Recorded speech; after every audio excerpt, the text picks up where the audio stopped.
Welcome to my channel. আমার চ্যানেলে আপনাদের সকলকে আরও একবার স্বাগত জানাই।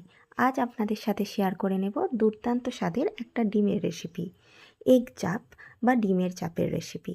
খেতে দুর্দান্ত হয়।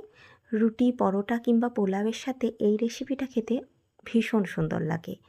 রেসিপিটা দেখে নেওয়া যাক। সামনেই দুর্গাপুজো, তাই এই পুজোর দিনে এই ধরনের রেসিপি অবশ্যই একবার ট্রাই করতে পারেন। তার জন্য আমি আমার প্রয়োজন অনুযায়ী নিয়েছি 5টা ডিম। ডিমগুলোকে একটু সেদ্ধ করে খোসা ছাড়িয়ে কাঠ লাগিয়ে নিচ্ছি, যাতে করে ভাজার সময় আর ডিমটা না ফেটে যায়, অথবা তেল মশলা এই কাঠের মধ্য দিয়ে ডিমের মধ্যে খুব ভালোভাবে ঢুকে যায়। এবার ডিমগুলোকে একটু ভেজে নেবার পালা।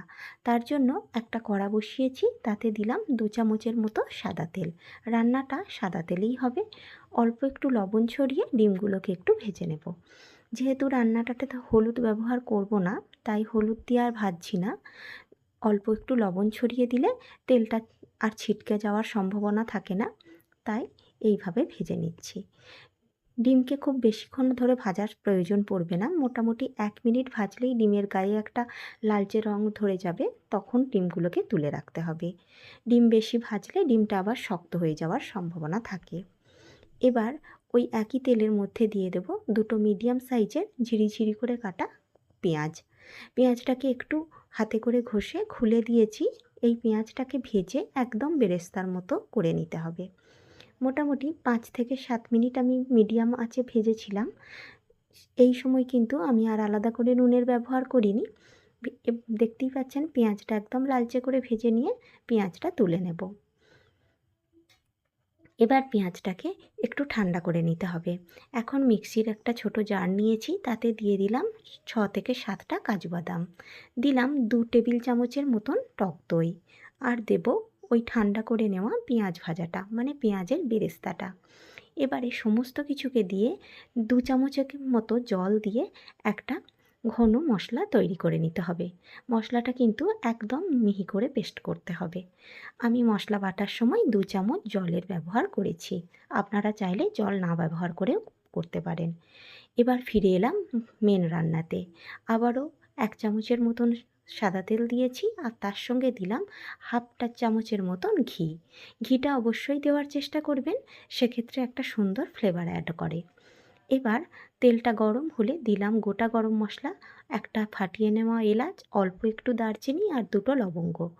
মশলা থেকে মিষ্টি গন্ধ বেরোতে শুরু করলে দিয়ে দিলাম রসুন আর কাঁচা লঙ্কার একটা পেস্ট। আমি পেস্টটা মিহি করে হামালদিসে থেতো করে ব্যবহার করেছি, চাইলে বেটেও ব্যবহার করা যায়। আর দিলাম আদা আর জিরে বাটা।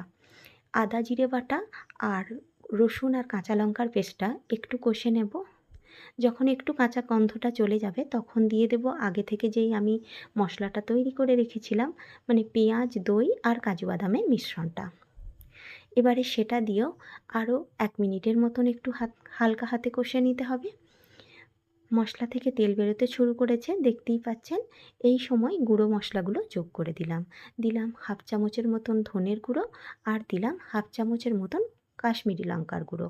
আমি এক্ষেত্রে ঝাল লঙ্কার গুঁড়ো ব্যবহার করিনি, আপনারা চাইলে অবশ্যই ব্যবহার করতে পারেন। আর এই সময় যে জলের ব্যবহারটা আমি করেছি, সেটা মিক্সির বাটি ধোয়া জলটাই ব্যবহার করেছি। কোনোরূপ আলাদা জলের ব্যবহার কিন্তু এক্ষেত্রে আমি করিনি।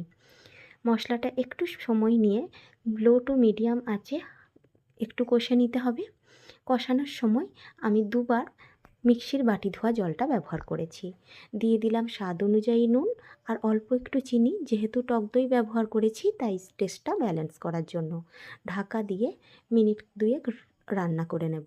এখন দেখতেই পাচ্ছেন মশলাটা একদম কষানো হয়ে গেছে, উপর থেকে তেল ছেড়ে এসেছে। এই সময় আর বেশি কষানোর প্রয়োজন পড়বে না। একটু নাড়িয়ে চাড়িয়ে আগে থেকে ভেজে তুলে রাখা ডিমগুলো দিয়ে আরও একবার মশলার সাথে মিশিয়ে নিতে হবে। আমি এক্ষেত্রে মিনিট খানেক মিশিয়ে নিয়ে গ্রেভির জন্য জলের দিয়ে দিচ্ছি। আমি এক্ষেত্রে 1 কাপের মতন জল ব্যবহার করেছি। আপনারা আপনাদের প্রয়োজন অনুযায়ী জলের ব্যবহারটা করবেন। জল পুরো দমে ফুটে উঠলে ঢাকা দিয়ে মিডিয়াম ফ্লেমে মিনিট 5 রান্না করে নিতে হবে। এখন আমি 5 মিনিট পরে দেখাচ্ছি, গ্রেভিটা আগের থেকে অনেকটা শুকিয়ে এসেছে। আর একদম তেল ছেড়ে ওপরে উঠে এসেছে। রান্না আমাদের অলমোস্ট রেডি। খেতে দুর্দান্ত হয়। একদম শেষে গ্যাসের ফ্লেম অফ করে আমি দেব 1 চামচের মতো কেওড়া ওয়াটার। কেওড়া জল দিতেও পারেন, নাও দিতে পারেন। যেহেতু চাপ রান্না করলে আমরা সাধারণত কেওড়া জল ব্যবহার করি, তাই একটু কেওড়া জলের ব্যবহার করলাম।